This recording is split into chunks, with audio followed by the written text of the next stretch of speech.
Sjálfbærni fjallar kannski fyrst og fremst það, hvernig við getum lifað saman á þessari jörð og lifað vel.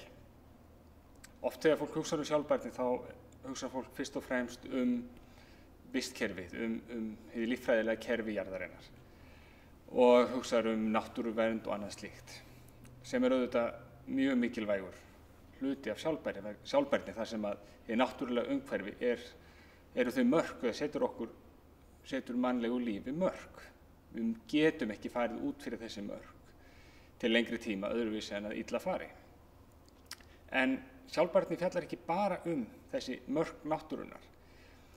Sjálfbærni fjallar líka það hvernig við getum lifað saman, og þarna má segja að þarna kemur þá komin stjórnmálin og fræðigreinar eins og stjórnmálaheimspeki, félagsfræði, stjórnmálafræði og svo framvegis. En sjálfbærni fjallar líka hvernig við getum lifað vel innan þessara marka.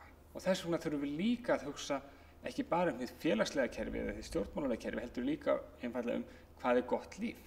Og þarna kemur þá siðfræðin.